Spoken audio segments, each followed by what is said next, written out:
That's working out okay. And right now,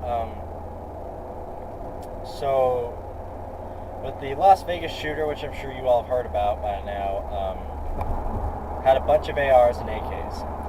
Now, I'm not suggesting this. I'm just showing you. I'm just giving you information that is known a lot. That with an AK-47, there's a little lip on the hammer, and that catches on the receiver on the trigger mechanism, and that's what causes it to go semi-auto. If you file it, that causes it to go fully auto, but you won't control your firing at all. So if he didn't have fully automatic weapons, he designed it. Well, that one he did it himself. Now there's a bump stock for the AR. Now what that does is the stock, it moves, so as you shoot, you're still pulling the trigger, but as it moves forward and back, you pull the trigger again as fast as possible. But all you have to do is pull back, and it does it kind of for you. So the gun itself basically moves, and that's how it works. That's how he was able to do fully automatic firing. Now, my dad bought one yesterday because when you have people like that, you don't want to have you don't want to go under, you want to have the upper hand. So with crap like that going on, we were going to get one, and also it's completely safe. You can switch it to semi-automatic as well, and it has its own pistol grip connected to the stock. Just saying. And it was canceled, so it's not illegal in Washington State. So I don't know what's going on, but the government must have some sort of lock on him right now because that's what he used. And seeing from what he had, should have seen it coming. But the thing is, they're going to start punishing all of us gun owners who follow the rules. The thing is, the gun owners that follow the rules have a lot more ammo and a lot more weapons than what the criminals do. Trust me, if we were the problem, you would know it, okay? So, let's say you see someone getting stabbed, they're not going to try to, get knife control. They're just going to be like, oh, well, that sucks. That guy got shanked. All right. That happens. But when it's a shooting, it's all about the gun control. When more people get stabbed than people get shot, believe it or not. Because you want to know why? Because a knife is quicker, and not just saying, it's more quieter, so people use knives more. And with guns, it's the movie's fault. It's Hollywood's fault because of the way they portray a lot of the weapons. For if you have a silencer on it, immediately it means you're an assassin or you work for the CIA. When mostly CIA work is paperwork and knowledge, intelligence, Central Intelligence Agency, not frickin' we're gonna go assassinate everybody that we feel needs to be killed. No. It's stupid. Alright. So, that is what's going on, and I just don't understand why all of us have to be punished with it. So, see someone get in a car wreck, you blame the driver. Plain and simple. So, when there's a shooting, why blame the gun and the person that's using it? Because it's a tool, Just like, this can be a tool. Right here, see? I do sports med. I gotta cut tape. I gotta do a bunch of other crap. I gotta cut boxes. A bunch of other stuff. I don't have this just to hurt someone. It's a tool that is used. And with a gun, it is a tool. Target practice. Hunting. It's a sport now. 3-gun, 2-gun competitions. So what? Doesn't mean you're going to go after a human being. It means you certainly will be ready for it if you have to, by all circumstances, but lethal force is always the last option in any case. However, that case being in the military is a little different because the rules of engagement.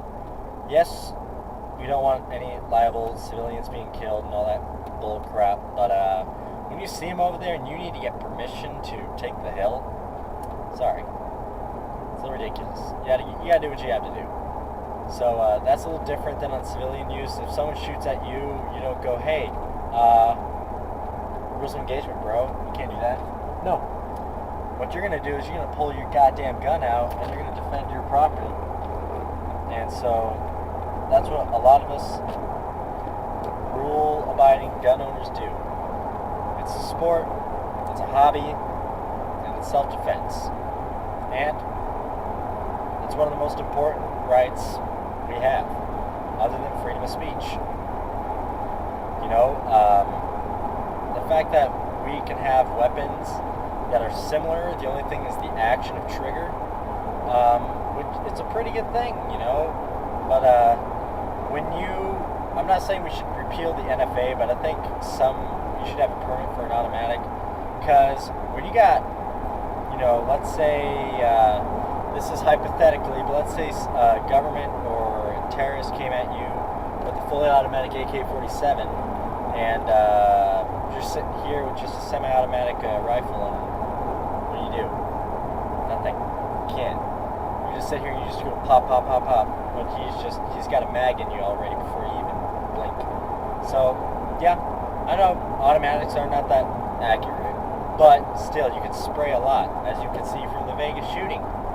So, there's no solution no matter how people are going to come with this. Honestly, I've accepted that, you know, there are people in this world that'll do that. A lot of people go, oh, I can't believe someone would do that. Well, someone just did, so you better believe it. Because the more you try to deny all this crap that's going on, the more this world's going to screw you up. And when you accept the fact that this place is really a hellhole, and your main goal here is to survive, when people say living, the rich live. The middle class and poor class, they survive. So, yeah.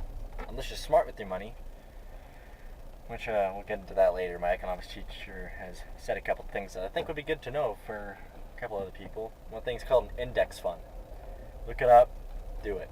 But one thing that bothers me is that every time it's an AR, they call it an assault rifle. AR does not mean assault rifle or automatic rifle. It means Armalite rifle. Armalite, the company AR. So that's just, it's stupid. You know, the M16 style rifles have been around ever since Vietnam. So a lot of the Americans back then probably didn't appreciate it. The M16A1, because it jammed up like an SOB and it sucked. But that gun, you know, the enemy feared it. It was like terrible. They said, "Oh, watch out for the man with the black gun." You know, that's what they call it, black gun. And also, the funny thing is the helicopters, the Cobras, and the Hueys, they called them metal dragons. How about that? That's interesting. That's a lot better than calling it a Huey. Oh, it's the metal dragon. Heck yeah. But you know, the fact that, like, literally the longest serviced rifle in America, there's different forms of it, the M16, the M4, you know, the AR-15, you know, there's many of them, but the profile of that gun and the way it functions is the same.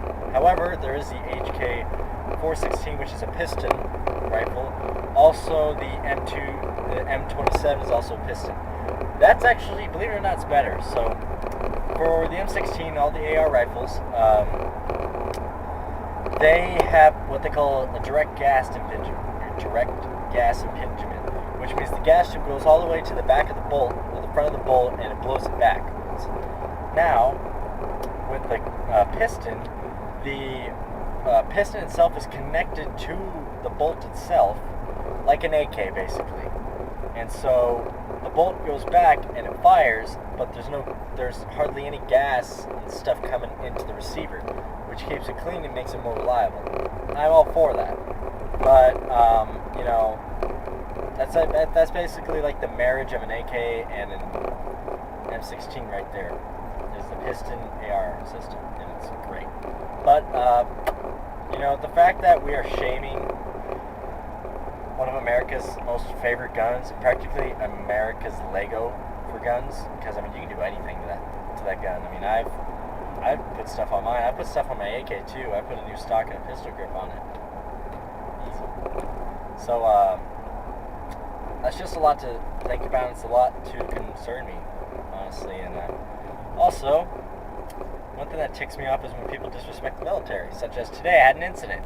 So I don't want any egotistical assholes to comment on this, because each branch does their own job, alright? The only two that are comparable by any chance is the Marines and Army, because they both have an infantry, they both have EOD, they got a lot of the same guys going on, so just shut up for a moment. So this, let's say, junior, sophomore, came up to me and said, "Is that an Air Force hat?" Which it is. And I said, "Yeah." And then she goes, "Get the out." And I went, "What?" She goes, "Get the hell out. Marines are better." And I looked at her and I just went, "Do you have any goddamn idea what it's like to even serve?" I don't, but I know too much for a freaking civilian. I've worn my dad's uniform and I have myself been spat on. I've been treated like crap. And people knew why I wore it. Someone took my blouse, my fatigue jacket, and threw it on the roof of a house. How they got it, I don't know. It was in my backpack. They took it, and I was pissed. And oh yeah, so yeah, you know, being told a bunch of this crap just pisses me off. I mean, no offense to Marines, a real enlisted Marine doesn't have that goddamn attitude. There's a few that do, but it's all for fun, alright? So, anybody's a vet, you're a freaking vet. At least that's the way it used to be. Vietnam vets, such as my dad, anybody, you served during Nam, yeah, we're brothers, man, because you all went through the same crap. Now it's different. Now we're more diverse. So, it's whatever, you know. I plan on doing the Army National Guard because I want to stay home, or stay home here, but still serve my country. Love me some OCPs. But that's what I'm going to do. And, you know, in the end, all branches help each other out. Marines go in, their first boots on the ground, because they are trained riflemen before their actual MOS. Every Marine is a rifleman, which I think every serviceman should be a rifleman, but, you know, whatever. We all have this different jobs. Marines, they're more of a frontline support kind of guys. You know, they're up there, right up in the hellhole. Army, that was way too close. Army, they kind of going after the Marines. You know, the Army is kind of like, let's go. But there are so many people in the Army that they don't really recruit too much. They don't make such an effort because so many people join the Army, which wise the Army is the biggest branch. Now the Navy is just boats, so mainly where you are like a coastal region air support-ish. Because the main air, you know, like fighters and stuff, air support is the Air Force and the Navy. The Navy was first because of the aircraft carriers, but the way the Air Force goes, a lot of ours is also technical. We have a lot of technology stuff going on in the Air Force, and it really helps a lot with decoding and all this stuff. And with the Navy, it's pretty coastal. You know, we got missiles and all that. But I mean, everybody has a different job, and everybody goes around. That's why we have them. And if there was really such thing as a best branch, we'd only have one. So just put that to thought. You know, don't disrespect someone just because they wear a different uniform than you do. And especially don't disrespect someone who's wearing a uniform and you're not wearing one. Because even I'm enlisting. I'm doing it. That gal practically spit in my face, spat in my dad's uniform, just because of the branch. I said, you have no idea what it's like. She doesn't. And I might not have the full idea, but I know a lot more than I should as a civilian. So, this is my rant, honestly, because this is just what bothered me today. And, yeah, consider it a gripe, I guess. I don't know. But, it's ridiculous. And also, by the way, thanks for watching yesterday's vlog. It was pretty funny, just laying on the escalator. We only shot that once. We only shot that footage once. I just saw the couple and I went, oh, you look good. You look good. You look like I can piss you off. I purposely, when I laid down, I purposely, hit the guy's cap on accident to get their attention. So they looked down and they saw what I was doing. It was great. Went to get air for a little bit, and that was really about it. Went there for we jumped around for 15 minutes and then did a little bit of arcade. It wasn't much. Then went to McDonald's, and then after that I just drove home. So that experiment was a success, and I am on my way home right now, and my stomach still hurts like an SOB. And I don't know if I explained this earlier, but I have TV dinners sometimes for lunch, and they thaw out throughout the day, and some days I forget, so I put them back into the freezer. So what happened was, this was chicken, like chicken nuggets, brownie, mac and cheese was in it. It thawed out, and it was in my backpack for 3 days. I put it back in the freezer. Yeah, let's just say I ate it, and it was not good. It was terrible. Horrible. It was terrible. I ate it, and I went, you've got to be kidding me, because the chicken tasted a little funny, but I thought that was just a little bit weird, and then once I ate the mac and cheese, I went, oh my god, this needs to burn. It needs to, go. So yeah. Anyways, I'm just pulling into my house right now, guys, and I'm gonna get on some schoolwork and such, and I guess the neighbor. Oh, by the way, what we're done with the house. Basketball hoop is gone. Let's get a little closer here. It's close enough. Basketball hoop is gone. All those bushes are gone. That one that I planted over there, which sucked because I screwed up my knee, and that is trimmings from that tree, which I'm assuming the neighbor did. So that is kind of what new. We like the house we like the property kind of clean, and having the basketball hoop not being there anymore is gonna help me with mowing. Although there's that bush over there, so oh look, the neighbors are arriving. So I will talk to you guys later. If anything more goes on, you'll see in just a couple seconds, and if not, have a good day, evening, or night, wherever you are.